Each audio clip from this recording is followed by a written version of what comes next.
But Alec, how you doing, man? I'm doing good, guys. How are you? Well, it's good. It's been a semi-good week for Indiana. They made the final two of Jalen Hood-Schifino, and then he announced he will be announcing his decision on the 24th, I believe, Alec. Yep.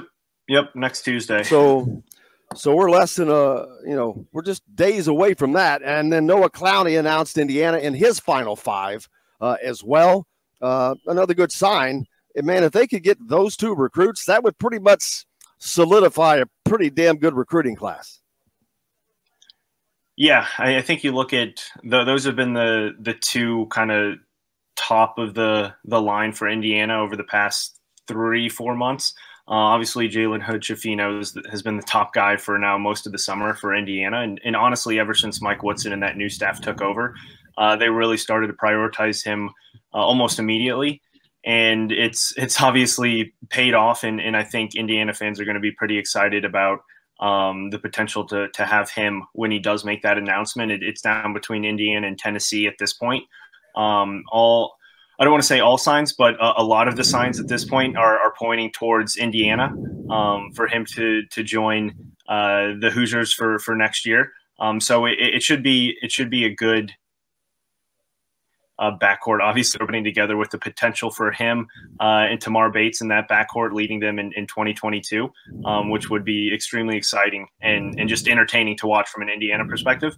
And then Noah Clowney, yeah, he's kind of that guy who I don't think a lot of people have had super high up on their radar as an Indiana fan over the course of the summer, because you'd had guys like Caleb Banks, you had a guy like Bryce Sensabaugh who kind of came onto the scene super late that a lot of Indiana fans were excited about. But obviously making it into that Final Four, he has all four visits planned out here. Indiana gets the first one at the end of the month, and then he's looking to make a decision pretty much right after that final visit before early signing period in November. So it could be going into the new year. It could be a very, very exciting time for Indiana recruiting. And it could be a time that Indiana really hasn't had in recent years, where they have basically their entire class, especially their entire freshman class, solidified before Big Ten play really gets going.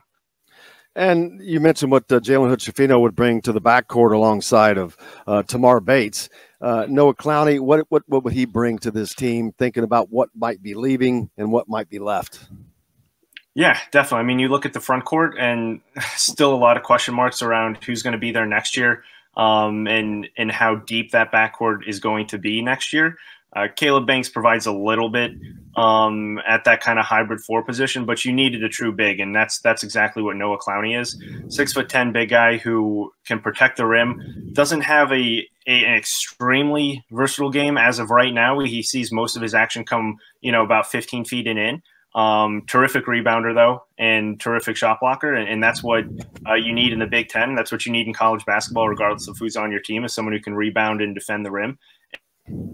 And that's exactly what he is, a very physical player, but someone who has a lot of potential, someone who really hasn't grown into his entire skill set yet, and someone that, as an Indiana fan, if Indiana is fortunate enough to lock him up here in the coming months, is going to be someone who is going to be extremely effective for a long time in the Big Ten, especially as an upperclassman.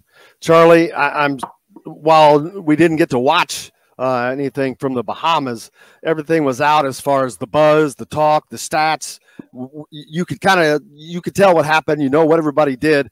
These guys are probably following that as well, and probably hearing about it, how it's going, how well that Mike Woodson is welding a team together that had a lot of new faces, giving opportunities to Tamar Bates. He's able to come in and play, get minutes, do his thing. So all of that has to be enticing to both of these guys. I would definitely say it's enticing, because that's what you want to hear, especially when you have not made that decision yet. That decision is somewhat made. You may be on the fence a little bit. You may have made a decision internally. From reflection, you may have made it not let people know because of now, how social media is. But yet, you got to look at that and say, okay, wow, like this is going in the direction that I want. Look at that change, say 6, 8, 7+ months ago. Look at now what I'm seeing, what I'm hearing. Now, let's take it for what it is. It was a scrimmage, right? But it was positive in a direction you're talking about, right? When Coach Wooden was, I was listening to him, like, what offense? I forgot all about offense, right? It was just, I was focused on defense. That's what you want to hear. That means he's letting players play offensively. You got to explore. You got to find it out. And I think that's what players are looking for. The players that we're talking about recruiting, they want to play their game. They just want somebody to help them hone their game for that next level. And whatever the next level might be, NBA or whatever it might be. Absolutely. And there was questions on how that was going to go and blah, blah, blah, blah, blah. And those questions were answered so fast. Right. And it's so funny, really. I don't know that I've ever seen someone doubted so much and then quickly wiped questions away as those were, as far as recruiting and development, all that stuff, how that was, if Mike Woodson was going to be able to do that, it almost becomes laughable now to think about that. But they are. I want to say this, and you say that because I mean, you're going to doubt it in a sense. You're going to doubt it because of what you've witnessed and what you've seen for the last several years. And I don't say that as a slight, right? It's a whole different system. So there's a paradigm that all fans, myself included, we've lived into. So you're trying to question, what are they going to do? And now all of a sudden, you hear about the performances offensively, and you look at the box scores. I mean, wow, man, that was pretty impressive. I mean, that was like, go play, almost at the hyper. I don't know if it's called the hyper anymore. It is to me, baby. It'll always be the hyper. All right, go play, and we'll figure out offense. We got to just figure out where we're going to stop people and make it tough for them to score. And I think that's what put the questions aside. We're in good hands.